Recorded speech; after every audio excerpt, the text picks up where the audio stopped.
Oke, Bismillahirrahmanirrahim. Assalamualaikum warahmatullahi wabarakatuh.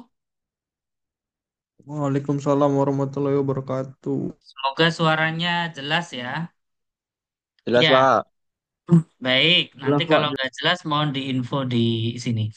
Baik, teman-teman sekalian, di dalam mata kuliah manajemen lingkungan sosial, ini kita mendiskusikan kuliah terkait dengan manajemen lingkungan sosial untuk perkebunan kelapa sawit, di mana dengan berbasis Indonesian Sustainable Palm Oil, kita benar-benar bisa menyampaikan gitu ya hal-hal yang terkait dengan perkebunan kelapa sawit ya.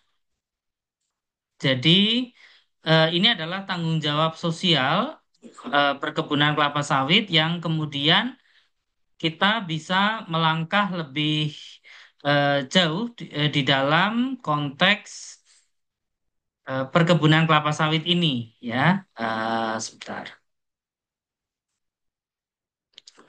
Nah, jadi bagaimana tanggung jawab terhadap pekerja ya, tanggung jawab sosial kemasyarakatan. Pemberdayaan masyarakat hukum dan adat, ya, pengembangan usaha lokal, kemudian transparansi harga TPS dan juga rantai pasok kelapa sawit, serta peningkatan usaha secara berkelanjutan. Tadi materi saya sudah share dan itu nanti rekamannya juga mau saya taruh di YouTube gitu ya, sehingga teman-teman yang kemudian ingin penjelasan secara spesifik ya bisa melihat di YouTube nanti.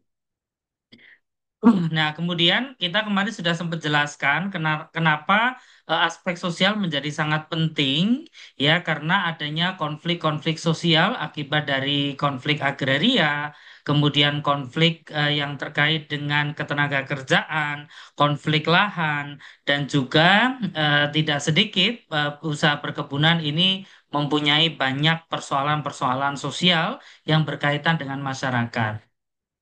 Sehingga kalau kita bicara fenomena sosial di perkebunan, itu persoalannya dipicu oleh adanya okupasi, adanya lahan atau pemanfaatan tanah, baik itu tanah adat maupun tanah ulayat, ya, dan kemudian kadang-kadang perubahan suasana kenyamanan karena ada industri perkebunan yang masuk, kemudian konflik tenaga kerja, berubahnya gaya hidup, permasalahan pengupahan, ya, biasanya kesenjangan antara pengupahan yang satu besar, yang satu kecil, dan kemudian munculnya potensi kecemburuan sosial, adanya perbedaan ras, itu biasanya hal-hal yang terkait dengan ras tertentu gitu ya, dan kemudian pelanggaran terhadap hukum adat atau kearifan lokal yang mengakibatkan marahnya orang-orang adat yang ada di sekitar perusahaan perkebunan.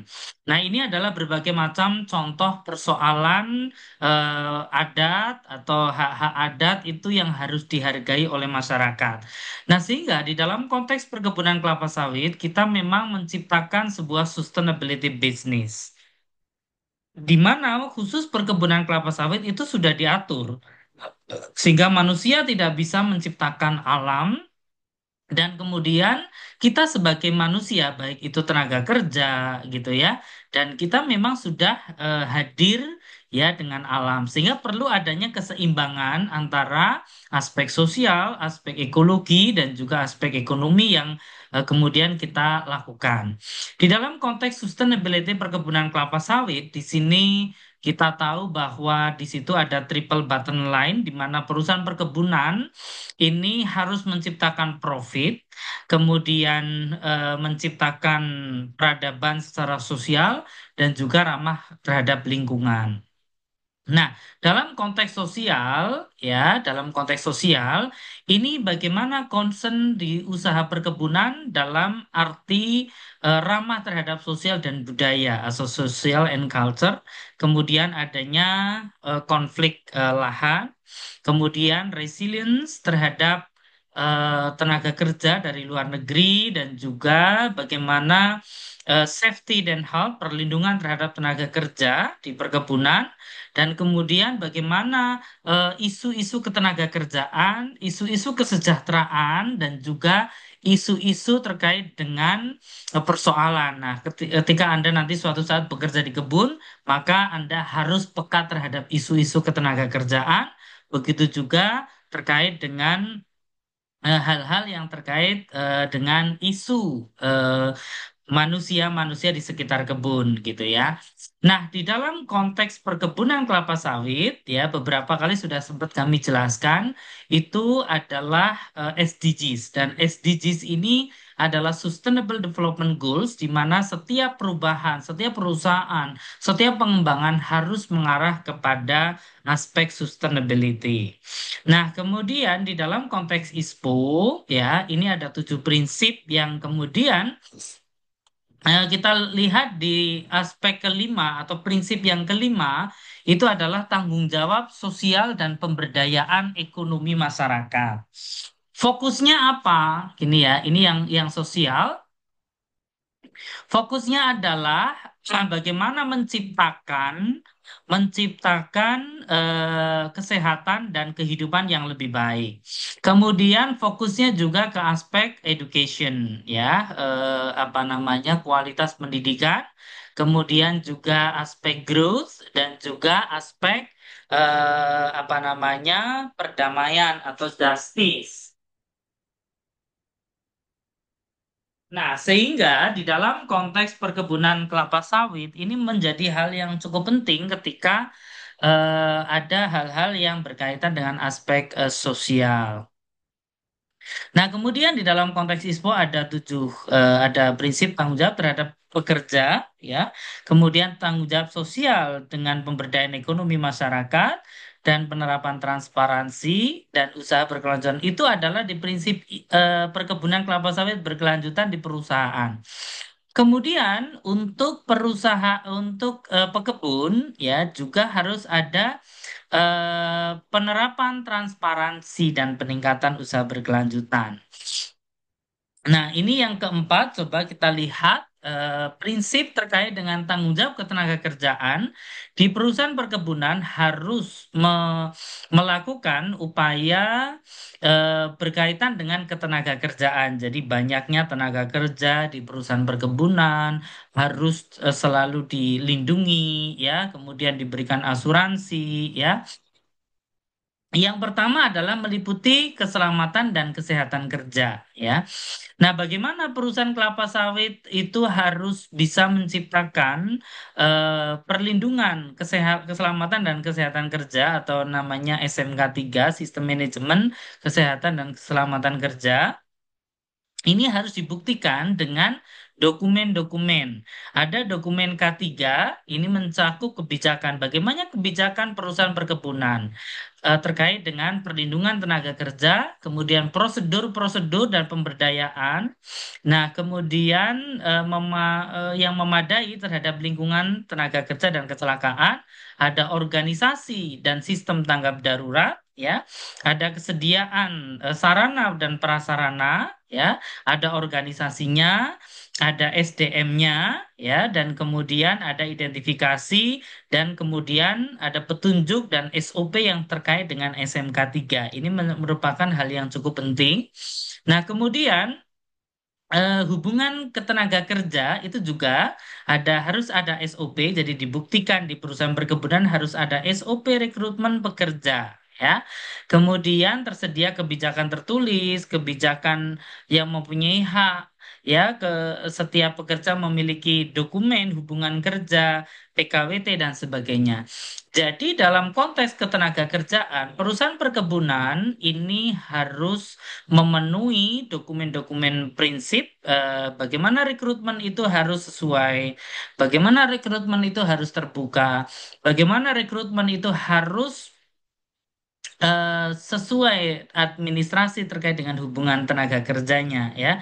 Jadi ada hal-hal yang harus dipenuhi dan untuk mengauditnya maka dibutuhkan dokumen-dokumen pendukung begitu. Nah, kemudian peningkatan kesejahteraan. Nah, secara aspek sosial, perusahaan atau pelaku usaha perkebunan harus meningkatkan kesejahteraan dan kemampuan pekerja sesuai dengan peraturan yang berlaku. Jadi, perusahaan perkebunan harus melindungi secara aspek sosial, harus melindungi tenaga kerjanya dan meningkatkan kesejahteraan upah tenaga kerjanya. Misalnya yang pertama adalah adanya bukti yang telah menerapkan peraturan terkait dengan upah minimum. Jadi, tenaga kerja yang bekerja di sektor perkebunan harus mengacu pengupahannya kepada upah minimum ya. Ada yang namanya UMR, ada yang juga namanya eh, UMK gitu ya. Ya, dan kemudian penggajian baku ada, dan kemudian tersedia sarana dan prasarana, memiliki kebijakan ya BPJS, perlindungan tenaga kerja, perlindungan kesehatan, BPJS kesehatan, dan kemudian ketika lembur gitu ya, dan kemudian itu harus ada peraturan-peraturan yang berkaitan. Artinya, secara aspek sosial, perusahaan perkebunan harus memperhatikan peningkatan kesejahteraan kerjanya. Inilah yang disebut aspek sosial. Kalau di kebun, Anda bisa lihat adanya perumahan karyawan. Harus melihat, Anda juga harus melihat ada balai pengobatan, ada poliklinik, ada bidan, ada macam-macam. Itu adalah bentuk tanggung jawab tenaga kerja secara sosial. Nah, kemudian yang keempat, penggunaan pekerja anak dan diskriminasi. Jadi, perusahaan perkebunan tidak boleh mempekerjakan anak di bawah umur dan melaksanakan diskriminasi. Jadi, nggak boleh ada diskriminasi. Anak kecil diminta bekerja. Pengertian bekerja bukan membantu ya, teman-teman harus tahu. Kalau dia itu bekerja 8 jam sehari, ya, kemudian tidak boleh. Tapi kalau dia hanya sekedar membantu orang tuanya, ya boleh. Karena membantu orangnya paling 1 jam, dan itu sepulang sekolah. Nah, nah sehingga perusahaan ini harus memiliki dokumen pengaduan dan keluhan. Jadi kalau ada tenaga kerja yang mengeluh, kemudian tenaga kerja yang punya persoalan yang harus diadukan, maka dia harus ada dokumen. Kemudian menerapkan kebijakan tentang peluang dan perlakuan yang sama untuk mendapatkan kesempatan kerja, memiliki dokumen pengaduan. Pekerja harus terbebas dari segala bentuk pelecehan, ancaman, dan penganiayaan, baik secara fisik maupun mental. Jadi tidak boleh eh, karyawan atau tenaga kerja ya terjadi pelecehan, pelecehan seksual, pelecehan kekerasan fisik, penganiayaan dan lain sebagainya, itu tidak boleh, tidak diperkenankan. Nah, kemudian fasilitasi pembentukan serikat pekerja. Perusahaan perkebunan harus memfasilitasi, umpamanya pekerja ingin membentuk serikat pekerja. Serikat pekerja itu apa sih? Organisasi yang dibentuk oleh para pekerja. Jadi kalau Anda sudah bekerja di kebun, pasti Anda paham akan itu, dan setiap perusahaan punya serikat pekerja, organisasi yang dibentuk untuk menyampaikan aspirasi kepada manajemen. Nah, itu harus didukung ada dokumen pembentukan serikat pekerja. Jadi perusahaan harus memfasilitasi. Artinya tidak boleh perusahaan, oh kamu nggak boleh membentuk serikat pekerja. Itu perusahaan itu kena secara aspek sosial. Jadi silakan saja pekerja membentuk sebuah organisasi yang namanya perangkat serikat pekerja. Kemudian memiliki dan menerapkan kebijakan terkait dengan serikat pekerja, ada daftarnya, ya, ada pekerja menyampaikan pendapat tidak dibatasin, tidak diintimidasi, ya, tidak ada bentuk hal-hal yang ketika mendapatkan keluhan itu harus ada mekanismenya dan mempunyai hak yang sama untuk bergabung dalam organisasi atau serikat pekerja atau serikat buruh, gitu ya. Kemudian, pelaku usaha perkebunan ini harus mendorong dan memfasilitasi adanya koperasi pekerja. Jadi, mana tahu kemudahan, misalnya kalau di LPP itu ada ya, koperasi yang di belakang, itu ya, koperasi karyawan. Di perusahaan perkebunan juga sama, ada koperasi, mereka beranggotakan karyawan-karyawan, mereka juga menjadi anggota ada simpanan wajib, simpanan sukarela. Nah, perusahaan itu harus memfasilitasi dengan kebijakan pembentukan koperasi, ya. Ada dokumen pembentukannya dan ada karyawan yang ikut sebagai anggota dan juga menjadi pengurus, gitu ya. Jadi intinya perusahaan harus memfasilitasi pembentukan koperasi. Nah, kemudian yang kelima adalah tanggung jawab sosial dan pemberdayaan ekonomi masyarakat. Perusahaan perkebunan harus mempunyai rasa kepekaan terhadap aspek sosial dan juga memberdayakan ekonomi masyarakat, gitu ya.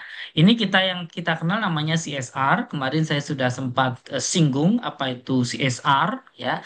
Artinya sebuah komitmen perusahaan untuk bertanggung jawab terhadap sosial. Nah, berbagai macam persoalan, contoh-contoh bagaimana CSR untuk keagamaan, CSR untuk pemberdayaan masyarakat, CSR untuk pendidikan. Kemarin saya sudah sempat bahas. Nah, kemudian bagaimana pilar CSR ini itu sangat besar, ya. Bagaimana CSR itu berfungsi untuk building human capital, ya, membentuk SDM yang handal, gitu ya, dan kemudian melakukan pemberdayaan masyarakat. Bagaimana strengthening economics, penguatan untuk bisa menjadi penguat ekonomi, ya, baik memberdayakan ekonomi dengan masyarakat sekitar, assessing social cohesion atau cohesion, perusahaan dituntut untuk menjadi keharmonisan dengan masyarakat, bagaimana menjalankan bisnis, ya, dan juga berupaya untuk menjaga kelestarian lingkungan atau protecting the environment, the environment. Yang kelima adalah tanggung jawab sosial masyarakat. Nah, ini pelaku usaha perkebunan kelapa sawit ini harus memiliki komitmen sosial, kemasyarakatan dan pengembangan potensi kearifan lokal. Ya, nah bagaimana indikatornya begitu? Memiliki program peningkatan kesejahteraan masyarakat. Jadi perusahaan perkebunan harus mempunyai program yang jelas. Nah, sehingga program itu melibatkan siapa saja, ya, tokoh masyarakat, tokoh adat, kepala desa, dan pihak-pihak lain. Ini yang harus dilakukan upaya untuk mengidentifikasi, ya. Bagaimana cara membuktikannya? Ada bukti hasil identifikasi bagaimana kebutuhan program untuk CSR, ya. Misalnya adalah eh, bentuk rapat atau risalah, ya, daftar hadir, ya, kegiatan identifikasi kebutuhan program melibatkan masyarakat, melibatkan pihak lain yang terkait, ya, kegiatan identifikasi, ya, dalam bentuk social impact assessment. Nah, kemudian ada program peningkatan kesejahteraan masyarakat, ya, melalui program CSR. CSR itu diidentifikasi, ya. Kemarin kita sudah sampaikan bagaimana jangka pendek, jangka menengah dan jangka panjang, dan kemudian ada komitmen perusahaan dengan penandatanganan oleh manajemen melakukan program CSR. Nah, kemudian menetapkan program kerja yang terukur, ya, bagaimana dengan masyarakat itu harus mengukur bersama program-programnya harus yang relate dengan kebutuhan masyarakat yang itu disahkan per tahun oleh manajemen. Nah, itu sebagai bukti perusahaan perkebunan kelapa sawit harus menyusun ini. Jadi, Anda di dalam berkuliah manajemen lingkungan sosial ini nanti ke depannya setelah lulus dan bekerja ini benar-benar bisa menerapkan. Nah, kemudian di dalam perusahaan itu juga harus ada namanya prosedur-prosedur pemenuhan tanggung jawab sosial. Ya, tersedia prosedur identifikasi program. Jadi program apa yang harus dipenuhi? Ada prosedurnya. Jadi meliputi aspek sosial. Apa saja sih yang diidentifikasi? Masyarakatnya mana aja? Ya, desanya di berapa desa? Ya, siapa yang kemudian bertanggung jawab? Ada tokoh masyarakat, ada pihak dari perusahaan, ya. Kemudian bagaimana atau kapan akan dilakukan melakukan identifikasinya? Apakah setiap tahun, ya, 3 tahun atau 5 tahun? Tentunya tergantung dari kebutuhan yang ada di masyarakat. Dan kemudian lingkup masyarakat mana saja yang rawan untuk harus dilakukan identifikasi. Jadi di mapping ada yang masyarakatnya manut, ada yang masyarakatnya sulit, ada yang masyarakatnya membutuhkan dukungan dan sebagainya. Nah, kemudian bagaimana langkah-langkah untuk melakukan identifikasi dan kemudian ada prosedur pelaksanaan program, siapa yang bertanggung jawab, targetnya bagaimana, tolak ukurnya seperti apa. Karena kalau di perusahaan perkebunan ini sangat-sangat beragam begitu ya. Tetapi ketika kita melakukan audit membuktikan bahwa perusahaan perkebunan ini benar-benar menerapkan aspek sosial, nah ini perlu adanya bukti-bukti pendukung. Nah, kemudian tersedia prosedur pemanfaatan tanggung jawab sosial, ya. Em, Siapa yang bertanggung jawab, apa yang menjadi pantauannya, kapan, bagaimana, dan bagaimana pelaporannya. Jadi CSR itu dilaporkan. CSR itu ada yang bertanggung jawab. CSR itu ada metode pemantauannya. Jadi tidak kemudian seenaknya sendiri. Jadi perusahaan harus membuat sistem, ya. Kemudian yang ketiga adalah melakukan pembangunan di sekitar kebun. Nah, ini adalah contoh-contoh partisipasi perusahaan untuk meningkatkan perekonomian dalam aspek pendidikan, kesehatan, pembangunan jalan, pertanian, ya.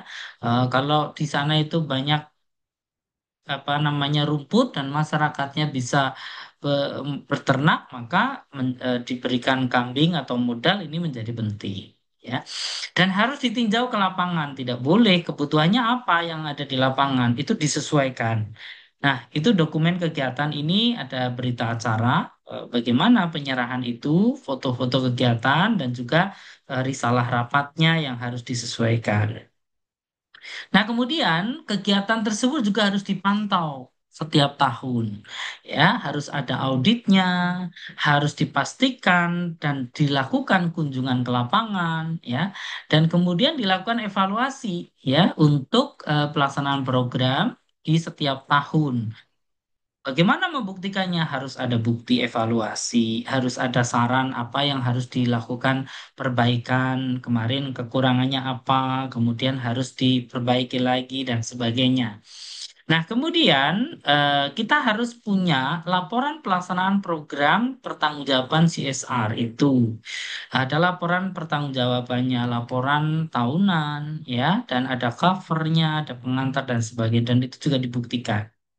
Nah, CSR ini penting bagi keberlanjutan perusahaan. Ini tertuang dalam Undang-Undang Nomor 40 2007, ya. Bagaimana CSR punya dampak secara panjang berkelanjutan, ada good governance, panduan ISO 26000. CSR banyak memberikan manfaat, meningkatkan citra, membuka kesempatan kerja dan juga meningkatkan kesejahteraan dan lingkungan. Nah, penerapan CSR itu eh, banyak fungsinya, ya.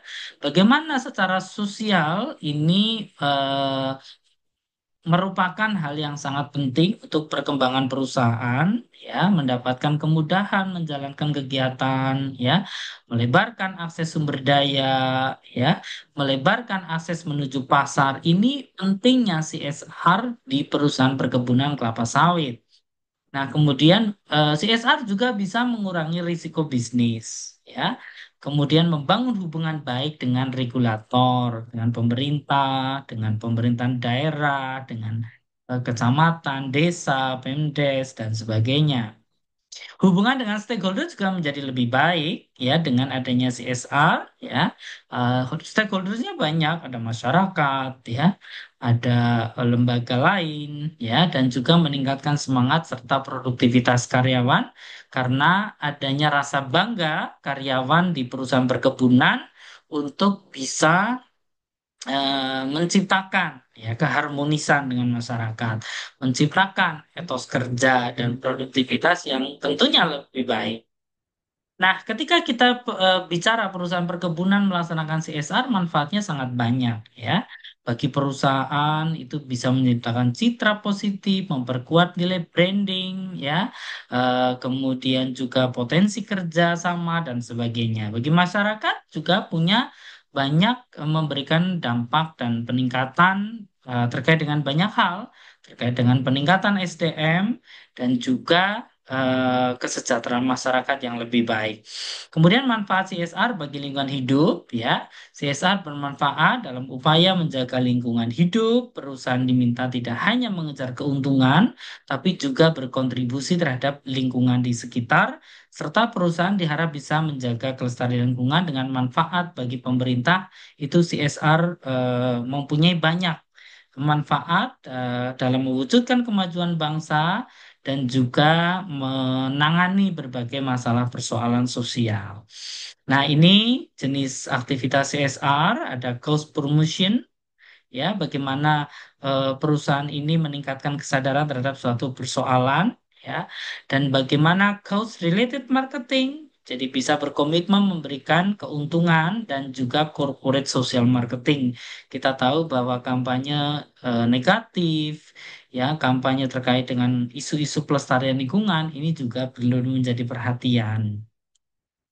Kemudian CSR ini juga ada corporate philanthropy dalam berkontribusi langsung untuk memberikan pendanaan, memberikan bantuan, serta community volunteering, ya. Eh, Community volunteering ini dilakukan dalam bentuk layanan jasa yang disediakan secara gratis, serta bagaimana perusahaan perkebunan kelapa sawit ini punya social responsible business practices. Jadi banyak perusahaan perkebunan yang mendukung investasi dalam kegiatan sosial. Jadi sekarang eranya sustainability. Jadi perusahaan perkebunan pun harus mengikuti itu. Nah, penerapan aspek sosial banyak dari aspek pendidikan, memberikan beasiswa, memberikan apa namanya fasilitasi, aspek lingkungan, pemberdayaan perempuan, aspek kesehatan dan juga aspek ekonomi dan contohnya sangat banyak, ya, dengan UMKM, ya, kesehatan dengan kesehatan gratis, fasilitasi untuk poliklinik, puskesmas dan sebagainya. Oke, yang kelima, pemberdayaan masyarakat hukum adat atau penduduk asli ini juga penting terkait dengan pengelolaan lingkungan sosial. Salah satunya adalah pemberdayaan masyarakat, karena lingkungan perusahaan perkebunan ini pasti berada di tengah-tengah lingkungan adat atau masyarakat atau penduduk asli, dan setiap penduduk asli punya adat istiadat, ya, sehingga perusahaan perkebunan harus benar-benar bisa ada program untuk melestarikan kearifan lokal. Jadi contohnya harus diidentifikasi dulu apa sih sebetulnya kearifan lokal yang masih ada. Misalnya kearifan lokal di bidang kesenian, kearifan lokal di bidang budaya, kearifan lokal di bidang hal-hal yang berkaitan dengan kebutuhan masyarakat itu diidentifikasi. Jadi ada bukti, risalah, rapat, daftar hadir, ya, dan kemudian kegiatan identifikasi dengan melakukan social impact assessment. Social impact assessment adalah metode untuk survei untuk melihat masyarakat secara keseluruhan. Jadi dia kebiasaannya apa, aktivitas ekonominya bagaimana, ya, kemudian pekerjaannya, aktivitas budayanya, terus agamanya, ya, social culture dan sebagainya. Nah, kemudian kearifan lokal ini biasanya ada tarian lokal, ya, ada gawai, ya, ada banyak yang kemudian menjadi kita harus beradaptasi terhadap kearifan lokal dan tidak boleh punah karena ini harus dijaga sebagai kekayaan yang ada di masyarakat. Nah, sehingga program kerja dari perusahaan perkebunan harus mengarah ke sana, ya, disusun dari masukan dari masyarakat. Jadi jangan mengadakan program yang tidak sesuai dengan kebutuhan dan kearifan lokal yang ada, dan harus ada catatan dan bukti pelaporannya. Nah, kemudian program peningkatan kesejahteraan masyarakat, hukum adat atau penduduk asli yang diakui oleh pemerintah. Jadi ada program peningkatan kesejahteraan. Jadi misalnya ada UMKM, ada sekarang BUMDes, ada sekarang kegiatan-kegiatan koperasi kecil gitu, ya. Ini harus ditingkatkan. Ada program kerja yang kemudian program kerja yang bertujuan meningkatkan kesejahteraan masyarakat. Dan kemudian kita buktikan apa sih fungsi perusahaan melaksanakan itu. Ada buktinya, ada catatannya, ada laporannya, ada rekaman fotonya, ada bukti fisik ya, dan lain sebagainya. Nah, kemudian perusahaan juga harus bisa melakukan upaya yang disebut community development. Community development adalah pengembangan masyarakat atau yang disebut pemberdayaan masyarakat. Ya, melalui banyak hal, bagaimana meningkatkan kekuatan dan kemandirian, bagaimana cooperation atau kerjasama, bagaimana community empowerment, jadi bagaimana peningkatan kepedulian dan pemberdayaan, partisipasi, dan juga equity and inclusiveness. Jadi inklusif ya, jadi tidak siapapun boleh bergabung. Dan kemudian berbagai tahapan di dalam pengembangan masyarakat atau community development, bagaimana persiapan. Jadi dalam persiapan itu harus diidentifikasi ke masyarakat, program-program apa, kemudian harus punya engagement. Engagement adalah ya kalau kita engagement itu kan kayak tunangan gitu, tapi pengertian di sini adalah kita ngeklik dengan masyarakat gitu ya. Dan kemudian dikaji, assessment, dikaji itu kebutuhan masyarakatnya itu apa sih ya. Dan kemudian masyarakat itu punya kebutuhan apa, punya persoalannya apa, sehingga perusahaan hadir sebagai problem solver atau minimal meringankan persoalan. Kemudian setelah ketemu persoalannya harus dirancang ya kegiatannya, alternatif-alternatifnya apa yang perlu direncanakan. Ya, kemudian setelah itu adalah formulasi rencana atau action plan ya dan implementasi kegiatan, evaluasi dan juga terminasi ya. Nah, kemudian strategi community development ya, ada aras makro, meso dan juga mikro ya dan pengembangan usaha lokal ya. Pelaku usaha perkebunan memprioritaskan untuk memberikan peluang pembelian pengadaan barang kepada masyarakat. Nah, kemitraan pelaku usaha perkebunan ini dengan pihak ketiga ada ya dokumen-dokumen yang mengacu ke sana. Ya tersedia dokumen untuk pelaksanaan laporan kegiatan, ada program-program dan lain sebagainya ya. Nah, ini kemudian ada dokumen transaksi dengan masyarakat lokal terkait dengan apa? Pengadaan barang dan jasa. Jadi perusahaan perkebunan harus melaksanakan kerjasama dengan masyarakat dalam bentuk angkutan, ya, dan kemudian berbagai macam hal yang eh, bekerja sama. Nah, kemudian penerapan transparansi dan rantai pasok perkebunan kelapa sawit ini penting bagaimana perusahaan perkebunan dan juga membeli TBS dari masyarakat itu dengan prinsip transparan ya. Sehingga kalau kita bicara transparansi adalah bagaimana perusahaan itu membeli TBS yang TBS-nya diketahui keberadaannya. Jadi pemasok TBS itu juga larinya bersertifikat ISPO ya, sehingga harga harus transparan, pengambilan keputusan juga harus transparan, ada SOP sehingga ketika nanti Anda gabung di perusahaan perkebunan harus menciptakan SOP dengan terkait dengan harga yang tersedia dan ada dokumen-dokumen pendukung ya. Nah, kemudian bekerja sama atau ada perjanjian dengan masyarakat meliputi eh, kerjasama hak dan kewajiban. Kondisi kebun seperti apa? Tingkat pemeliharaan kebunnya, presentasi, tenera, dura, dan kemungkinan rendemennya, dan kemudian jangka waktunya itu kapan, identitas para pihak, sanksi, ya, dan lain sebagainya. Ini menjadi hal yang cukup penting di dalam kegiatan apa namanya perjanjian dengan eh, masyarakat dalam hal ini petani ya. Nah, kemudian perusahaan itu juga menerima secara sosial itu penerimaan TBS dari pabrik. Jadi petani-petani harus apa namanya memasok TBS-nya dengan kerjasama dengan masyarakat antara perusahaan dengan masyarakat. Ada ketentuan-ketentuan, jadi cuma berondolan, ya tandan, tidak bergagang, ya tidak dapat terdapat tangkos, ya tandan dan berondolan yang bebas dari sampah atau bebas dari kotoran, RBT-nya di atas 3 kilo ya dan kemudian eh, lain-lain itu juga bisa dikembangkan tergantung dari perusahaannya. Nah, kemudian selanjutnya adalah perhitungan indeks K untuk mendukung transparansi, menyampaikan data, ya, uh, tersedia rekaman dan lain sebagainya. Ini adalah rumusan bagaimana perumusan harga TBS ini ditentukan oleh eh, berbagai macam faktor dan harga TBS di masyarakat itu ditetapkan melalui peraturan gubernur gitu ya. Dan dihitung bagaimana harga TBS itu indeks-nya harus ditetapkan oleh setiap provinsi atau dinas perkebunan di setiap provinsi ya. Nah, sehingga ada istilahnya indeks K. Indeks K adalah indeks yang ditetapkan oleh Dinas Perkebunan atau tim yang bertujuan untuk bisa menentukan variabel harga TBS gitu ya.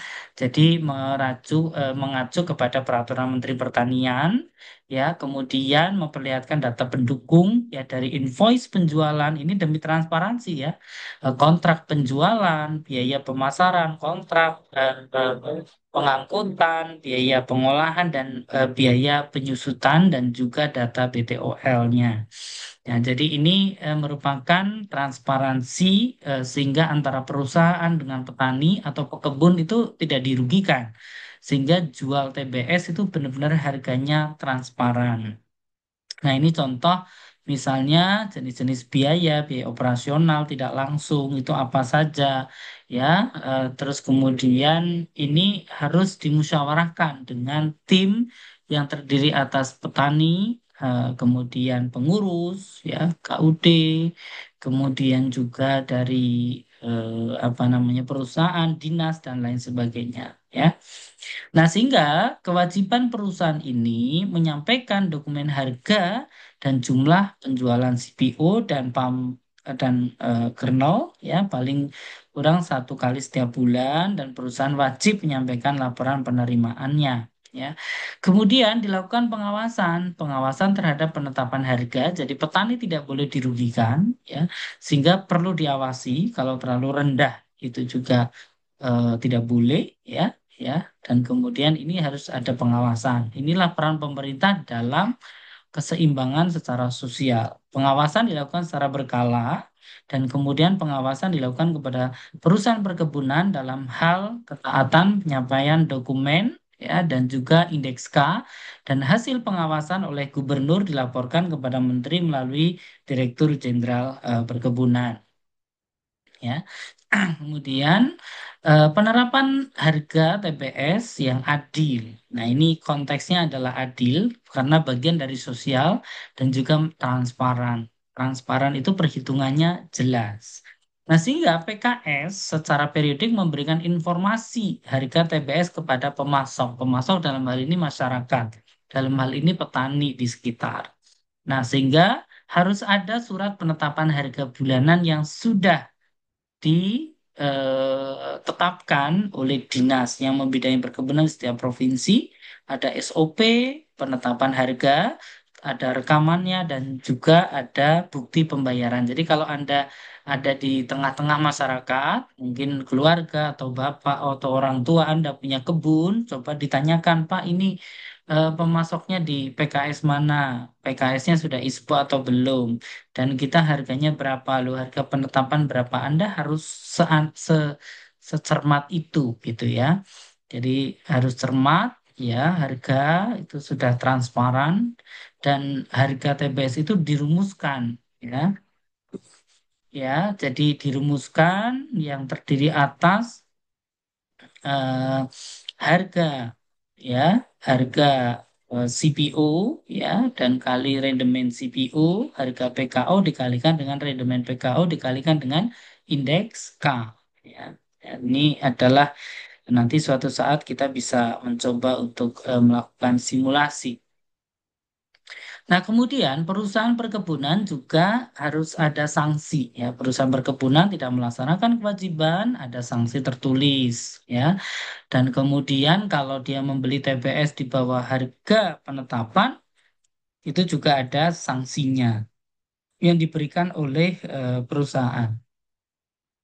Nah, keterbukaan terhadap informasi. Nah, ini juga bagian dari transparansi. Nah, pemberian informasi kepada pemangku kepentingan harus sesuai aturan. Ya, ada informasi dari harga, informasi dari perusahaan ini juga harus tidak diberikan sembarangan, tapi tidak juga harus disimpan. Ya, artinya ada mekanismenya, ada SOP-nya, ada dokumen verifikasinya, ada tanggapan. Jadi umpamanya ketika petani akan komplain kepada perusahaan, harganya kok seperti ini, kok turun terus gitu ya. Jadi harus ada mekanisme transparansi dan informasi. Ya, contoh ya. Ini adalah si Peribun dari Direktorat Jenderal Perkebunan. Sekarang semuanya sudah bisa online. Ya, pekebun-pekebun atau petani yang sudah bisa mendaftarkan melalui ISTDB. Ya, ISTDB itu adalah surat tanda daftar budidaya. Ya, ini juga sudah bisa melakukan apa namanya informasi ya. Oke. Nah, memiliki komitmen untuk tidak melakukan tindakan yang diindikasikan suap. Ya, jadi transparansi perusahaan perkebunan itu juga tidak boleh ada suap-suapan, tidak boleh ada tidak jujur gitu ya. Jadi kita harus benar-benar eh, bebas korupsi gitu ya. Dan ini harus benar-benar ditegakkan untuk fairness dan untuk bisa diterima kepada masyarakat. Ya, tersedia kebijakan terkait kode etik ya. Ada pencegahan dan pemberantasan pencucian uang, tidak boleh ada money laundry ya. Pemberantasan tindak pidana korupsi, ada bukti deklarasi dan lain sebagainya. Ya. Nah, kemudian di dalam perusahaan perkebunan itu ada rantai pasok. Nah, ini adalah serangkaian proses bisnis yang menghubungkan beberapa pelaku dalam meningkatkan nilai tambah. Ya, ada rantai pasokan yang juga masing-masing punya dinamika yang berbeda. Ya, rantai pasok kelapa sawit dari kebun, kemudian pengolahan, refinery sampai ke consumer gitu ya. Nah, di hulu itu dari kebun ke bulking. Nah, ini berbagai macam persoalan banyak di rantai pasok ya. Ada berbagai tipe rantai pasok, ada yang segregasi, ya, ada yang mass balance ya. Oke. Nah, kemudian ini mampu tertelusuri ya bagaimana meningkatkan nilai pasok yang tertelusur. Jadi kalau kita mendapatkan TBS, kemudian itu ada dari tengkulak, mungkin ya. Jadi kalau Anda punya kebun, kebun dijual ke tengkulak, tengkulak dijual ke pengepul, pengepul dijual ke ya, loading rem, ya loading rem baru ke PKS. Itu adalah rantai pasok ya. Dan harus ada dokumen transaksi pembelian. Jadi pembelinya itu berapa? Ya itu biar transparan aja secara sosial ya.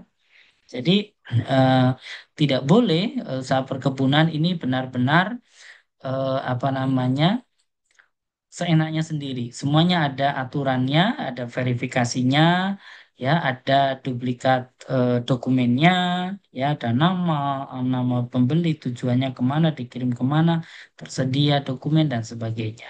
Ya, ada sistem rantai pasok yang mampu telusur, menerapkan sistem rantai pasok model segregasi. Ya, jadi ada berbagai macam, ada dokumen-dokumen dan pemisahan gitu ya.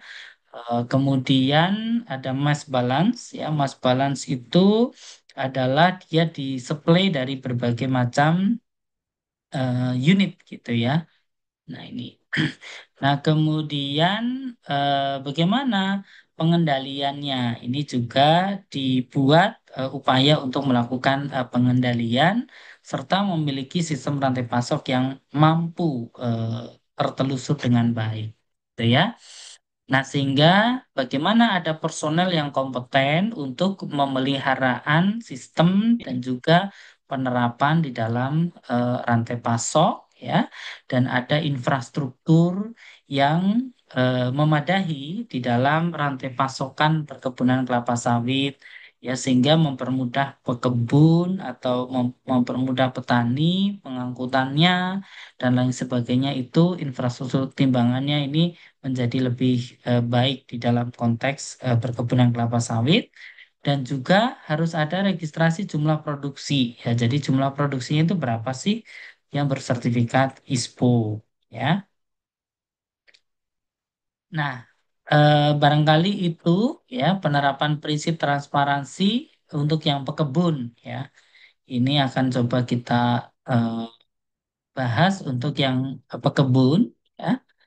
Nah, ini yang pekebun adalah bagaimana sama prinsipnya ya. Untuk pekebun juga harus ada catatan TBS yang benar-benar harus bisa realisasi dengan baik dan tersedia informasi harga. Jadi pekebun juga sekarang melek teknologi, melek ada penyediaan data, informasi dan juga SOP-nya. Nah, kemudian di dalam peningkatan usaha secara berkelanjutan, baik perusahaan perkebunan, kelapa sawit itu harus ada upaya peningkatan usaha berkelanjutan, ya. Dan ini adalah mempunyai sistem untuk memantau dan memperbarui. Jadi, sistem yang ada itu harus diperbarui terus-menerus. Ada dokumennya, ada legalitasnya, dan kemudian ini hal yang sangat bermanfaat untuk perusahaan perkebunan dan juga masyarakat secara keseluruhan. Nah, kemudian memiliki program tanggung jawab sosial dan pemberdayaan ekonomi yang terukur untuk setiap periode ya. Ada daftarnya ya, berisi informasi ya, ada dokumen ya, dan kemudian inilah verifier yang harus disediakan, tersedia dokumen tinjauan manajemen, tersedia rekaman hasil audit, tersedia rekaman tindakan perbaikan, tersedia rencana rekaman dan sebagainya. Ini adalah hal-hal yang berkaitan dengan persoalan aspek sosial ya. Baik, barangkali itu yang dapat kami sampaikan ya. Selebihnya nanti kalau ada pertanyaan dan sebagainya kita ketemu pada saat offline gitu ya. Dan kemudian nanti akan coba kita share di YouTube barangkali ada beberapa yang belum paham begitu ya. Oke, kami ucapkan terima kasih dan Assalamualaikum warahmatullahi wabarakatuh. Tetap semangat pagi.